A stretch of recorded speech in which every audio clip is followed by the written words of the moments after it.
আজ 12 তারিখ রবিবার জানাবো আজকের 20টি গুরুত্বপূর্ণ তাজা খবর। শুরুতেই সংবাদ শিরোনাম। দিদি আমি ঘরের মেয়ে, কলকাতায় দাঁড়িয়ে মমতার বহিরাগত তত্ত্বে আগুন ধরলেন স্মৃতি ইরানি। 10 ঘন্টার ডিজিটাল অ্যারেস্ট, ভয়ে কাঁপছিলেন বাবা মা। অষ্টম শ্রেণী ছাত্রের মাস্টার প্ল্যানই কেল্লাফতে। আর টাকা পাঠাবেন না, ভারতীয়দের নজিরবিহীন ভালোবাসায় আপ্লুত হয়ে অনুদান বন্ধ করল ইরান। তৃণমূল প্রার্থীকে দেখিয়ে ঝাঁটা হাতে তেড়ে এলেন মহিলা। লক্ষ্মীর ভাণ্ডার নিয়ে রণক্ষেত্র ময়না, অভিযুক্ত বিজেপি।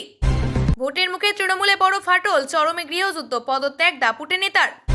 এফআইআর খারিজ করতে হাইকোর্টের দ্বারস্থ নন্দীগ্রামে তৃণমূল প্রার্থী পবিত্র। শুভেন্দুর অভিযোগের পরে পদক্ষেপ করেছিল কমিশন।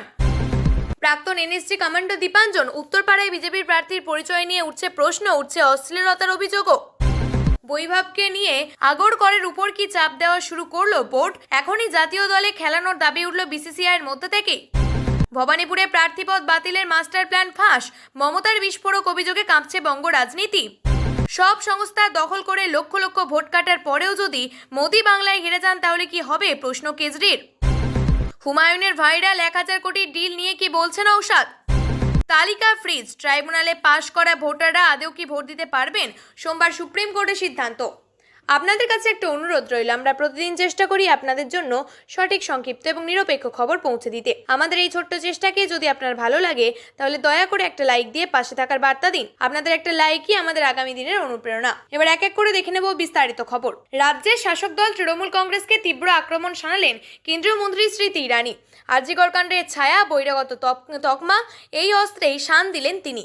তৃণমূলের দীর্ঘদিনের বহিরাগত তত্ত্বকে নস্যাৎ করে পাশাপাশি পানিহাটিতে নির্যাতিতার মায়ের প্রচারে বাধা দেওয়ার ঘটনা নিয়ে সরব হন বিজেপি নেত্রী। এদিন সেই আক্রমণের পাল্টা দিয়ে স্মৃতি ইরানি বলেন, কে বাইরের লোক? আমি বাংলা বলতে পারি, আমার দাদুর বাড়ি এখানে, আমরা সবাই ভারতবাসী, ভারত আমাদের জন্ম, তাহলে আমরা বাইরের লোক হলাম কি করে? কে ঘরের লোক, কে বাইরের লোক সেটা ঠিক করে দেওয়ার মমতা বন্দ্যোপাধ্যায় কে? তিনি আরো যোগ করেন, মুখ্যমন্ত্রী কেন অনুপ্রবেশকারীদের সমর্থন করছেন কিন্তু দেশের বৈধ ভোটারদের বিপক্ষে দাঁড়াচ্ছেন, সেই প্রশ্ন আজ বড় হয়ে দাঁড়িয়েছে।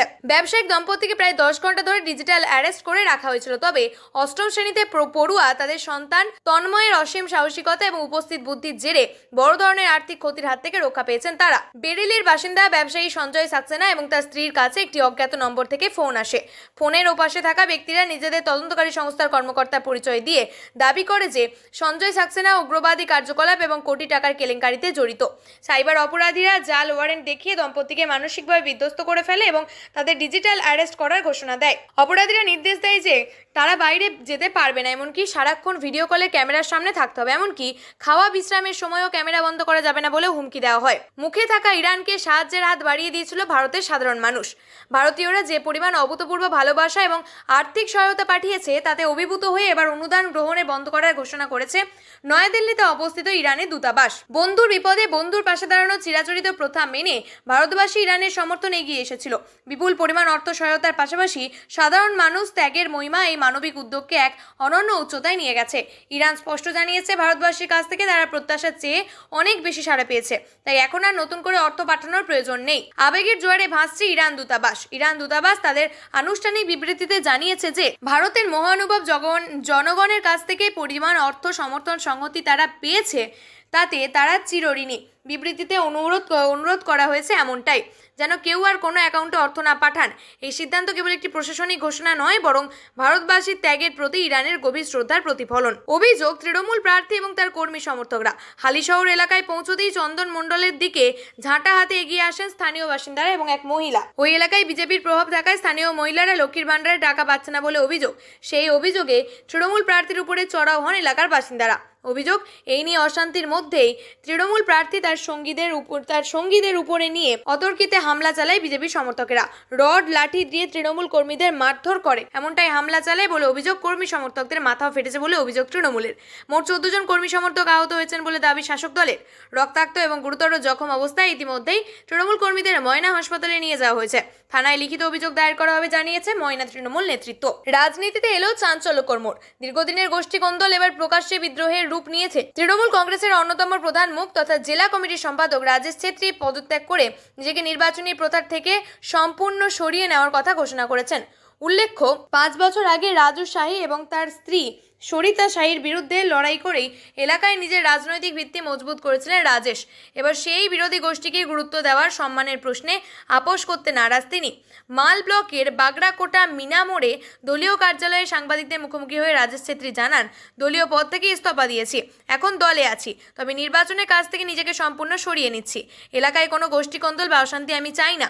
এবার নির্বাচনে জাতীয় যাবতীয় দায়িত্ব বিরোধী গোষ্ঠীর। 19-এর লোকসভা নির্বাচনে বিজেপির সঙ্গে তৃণমূলের 9,000 ভোটের ব্যবধান কমিয়ে গত 24-এর লোকসভা নির্বাচনে মাত্র 350-এ নামিয়ে আনার মধ্যেই রাজেশের বড় ভূমিকা ছিল। তার নেতৃত্বে চা বাগান ঘেরা বাগড়াকোটে লড়াই চালিয়েছিল তৃণমূল। রাজেশ ছেত্রীর এই সিদ্ধান্তে শিলমোহর দিয়েছেন তার অনুগামীও। দলের যুব শাখার অঞ্চল সভাপতি শৈলেন শর্মা, ট্রেড ইউনিয়নের জন প্রকাশ ওরাও, ওম নারায়ণ খেস, বাগড়াকোটা অঞ্চল কমিটির চেয়ারম্যান সেলোমাইট লামা সহ একাধিক নেতা নিজ নিজ পদ থেকে ইস্তফা দিয়েছেন। ফলে সংগঠনের ভিতরে ভাঙন আরও স্পষ্ট হয়েছে। পঞ্চায়েতের সদস্য নির্বাচিত হন, তবে 2026 সালে তিনি ইস্তফা দেননি বলে অভিযোগ। নন্দীগ্রামে তৃণমূল প্রার্থী পবিত্র করের বিরুদ্ধে দায়ের হওয়া এফআইআর নিয়ে রাজ্য রাজনীতিতে নতুন করে উত্তেজনা তৈরি হয়েছে। শুক্রবার তিনি কলকাতা হাইকোর্টের দ্বারস্থ হয়ে তার বিরুদ্ধে আবেদন জানিয়েছেন। পাশাপাশি সম্ভাব্য আইনি পদক্ষেপ থেকে সুরক্ষা চেয়ে রক্ষা কবচের আবেদন করেছেন তিনি। শুক্রবারই বিচারপতি অজয় কুমার মুখোপাধ্যায় বেঞ্চে দৃষ্টি আকর্ষণ করে মামলা দায়েরের অনুমতি চান পবিত্র।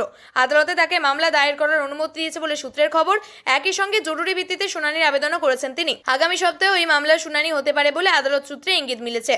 আগামী 23 এপ্রিল প্রথম দফায় ভোট নন্দীগ্রামে। তার আগে এই মামলার শুনানি চান তৃণমূল প্রার্থী। অন্যদিকে নিজেকে প্রাক্তন এনএসসি কমান্ডো এবং রয়ে কাজ করা আধিকারিক বলে দাবি করা দীপাঞ্জনও নাকি উচ্চ মাধ্যমিকের গণ্ডিও পেরোননি। শুধু তাই নয়, উত্তরপাড়ার বিজেপি প্রার্থী হিসাবে তিনি যে মনোনয়নপত্র জমা দিয়েছেন সেই হলফনামায় তিনি নিজে এনএসসি ন্যাশনাল সিকিউরিটি গ্রুপ অথবা অর্থাৎ রিসার্চ অ্যান্ড অ্যানালাইসিস উইংস এর নাম উল্লেখই করেননি। নিজেকে কেন্দ্র সরকারের অবসরপ্রাপ্ত কর্মী হিসাবে দেখিয়েছেন। প্রশ্ন উঠছে, তাহলে এতদিন প্রাক্তন কমান্ডোর ভুয়ো পরিচয় দিয়েছেন কেন দীপাঞ্জন? এইসবের মধ্যে নিউজ পোর্টালের তরফ থেকে একটি ফোন আলাপ পোস্ট করা হয়েছে। সেখানে এক তরুণী বিজেপি প্রার্থীর বিরুদ্ধে অশ্লীল মেসেজ এবং প্রস্তাব দেওয়ার অভিযোগ তুলেছে। সোশ্যাল মিডিয়ায় দীর্ঘদিন সক্রিয় দীপাঞ্জন চক্রবর্তী নিজেকে প্রাক্তন এনএসসি কমান্ডো এবং রয়ে কাজ করা আধিকারিক বলে দাবি করেন তিনি। এই পরিচয় বিভিন্ন সংবাদ মাধ্যমে ফোন ইন দেওয়া এবং আলোচনা সভায় বসাতেও দেখা যায় তাকে। অতীতে বিভিন্ন সময়ে মোদী এবং বিজেপি সরকারের তুলনা করে পোস্ট করেছেন দীপাঞ্জন, কিন্তু হঠাৎ করে পদ্ম শিবিরে নাম লিখিয়েছেন তিনি। প্রার্থী হয়েছেন উত্তরপাড়ায়, কিন্তু তারপর থেকেই নিজেকে প্রাক্তন এনএসসি কমান্ডো বলে পরিচয় দেওয়া এই দীপাঞ্জনের বিরুদ্ধে নানা রকমের অভিযোগ উঠেছে। তার হলফনামার বিরুদ্ধে শুভদীপ মুখোপাধ্যায় একটি কাউন্টার এফিডেভিট করেছেন। সেখানে তিনি লেখেন, দীপাঞ্জন নিজের হলফনামায় নিজেকে কেন্দ্রীয় সরকারের অবসরপ্রাপ্ত কর্মী হিসাবে দাবি করেছেন। এখন এনএসজি রয়ে চাকরি পাওয়ার ন্যূনতম যোগ্যতা উচ্চ মাধ্যমিক। বৈভব সূর্যবংশীয় 78 রানের ইনিংস দেখে উচ্ছ্বাসিত অরুণ ধুমল। 15 বছরের ব্যাটারকে এখনই ভারতীয় দলে দেখতে চান আইপিএল চেয়ারম্যান। আইপিএলে 15 বছরের ব্যাটারের পারফরমেন্স দেখে জল্পনা তৈরি হয়েছে ক্রিকেট প্রেমীদের মধ্যে। সেই জল্পনায় আরও উস্কে দিয়েছেন আইপিএলের চেয়ারম্যান অরুণ ধুমল।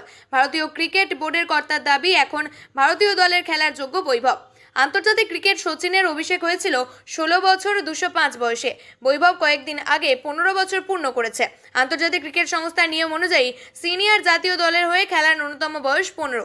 তাই সূর্যকুমার যাদব বা শুভমন গিলের দলের সদস্য হতে বৈভবের বাধা নেই। শুক্রবার রয়্যাল চ্যালেঞ্জার্স বেঙ্গালুরুর বিরুদ্ধে বৈভবের 26 বলে 78 রানের ইনিংস দেখে উচ্ছ্বাসিত ধুমল সমাজ মাধ্যমে একটি পোস্ট করেছেন। তাতে আইপিএল এর চেয়ারম্যান যা লিখেছেন তার অর্থ, এবারের আইপিএল বৈভব সূর্যবংশী অসাধারণ ব্যাটে করছে। এই ধারাবাহিক পারফরমেন্সের সুবাদে সর্বকনিষ্ঠ বিস্ময় বালক হিসাবে ওর ভারতীয় দলের হয়ে অভিষেক হতে পারে। নিজের যোগ্যতাতেই সুযোগ পাওয়া উচিত। এত প্রতিভাবান এবং এত কম বয়সী কাউকে দলে নেওয়ার সুযোগ খুব একটা পাওয়া যায় না। ভারতের সর্বকনিষ্ঠ অভিষিক্ত খেলোয়াড় হিসাবে ওর নাম নথিভুক্ত হওয়া উচিত। এটা অবশ্য ওর প্রাপ্ত।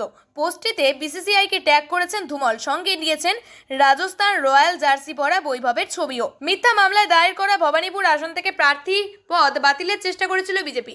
ভোটের মুখে তৃণমূল সুপ্রিমো মমতা বন্দ্যোপাধ্যায় তোলপাড় ফেলা অভিযোগ কেন্দ্র করে উত্তপ্ত হয়ে উঠেছে রাজ্য রাজনীতি। শনিবার কেশিয়ারির সভা থেকে মমতা বন্দ্যোপাধ্যায় অভিযোগ করেন, বিজেপি শাসিত রাজ্যগুলিতে বাঙালির খাদ্যাভ্যাসে হস্তক্ষেপ করা হচ্ছে। তিনি বলেন, বিজেপি শাসিত রাজ্যে মাছ, মাংস, ডিম খাওয়া বন্ধ করে দেওয়া হচ্ছে। সেখানে বাংলায় কথা বললেও অত্যাচার করা হচ্ছে। বিজেপি শাসিত রাজ্যে কেন বারবারে বাঙালিরা নির্যাতিত হবে? এদিন সভা থেকে তৃণমূল নেত্রী স্পষ্ট জানিয়ে দেন, প্রার্থী যেই হোক না কেন মানুষের ভরসা যেন তার উপরে থাকে। তিনি বলেন, কে প্রার্থী তা ভুলে যান, মনে রাখবেন 294টি কেন্দ্রে প্রার্থী আমি, সরকারটা আমিই করব। তিনি আরও অভিযোগ করেন যে বিজেপি চক্রান্ত করে আসল পুনর্বিন্যাস বিল এনেছে। মমতার কথায় ভোটের মাঝে আসন পুনর্বিন্যাস বিল আনা হয়েছে, এটা কত বড় অন্যায় ভাবুন। আমি যাতে ভোটে দাঁড়াতে না পারি তার জন্য এই চক্রান্ত করেছিল বিজেপি। গ্যাসের দাম বৃদ্ধি এবং রেশন বন্টন নিয়ে সরবন মুখ্যমন্ত্রী। তিনি দাবি করেন বিহারে অনেকেরই নাম তালিকা থেকে কেটে দিয়ে রেশন বন্ধ করে দেওয়া হয়েছে। তার হুঁশিয়ারি, এরপর থেকে আর গ্যাস পাবেন না। এদিনের সভা থেকে তৃণমূল নেত্রী দাবি করেন, বিজেপি চক্রান্ত করে নির্বাচন কমিশনকে ব্যবহার করে ভবানীপুর কেন্দ্রে তার প্রার্থীপদ বাতিলের চেষ্টা করেছিল। তার বিরুদ্ধে ভুয়ো মামলা সাজিয়ে এই চক্রান্ত করা হলেও তৃণমূল কর্মী এবং সাধারণ মানুষের তৎপরতায় সেই ছক ভেস্তে গিয়েছে বলে তিনি জানান। শুভেন্দু অধিকারীর বিরুদ্ধে নিজের আসন ধরে রাখার লড়াইয়ে থাকা মমতা এদিন হুঙ্কার দিয়ে বলেন, কে প্রার্থী তা ভুলে যান, মনে রাখবেন 294টি কেন্দ্রের প্রার্থী আমি।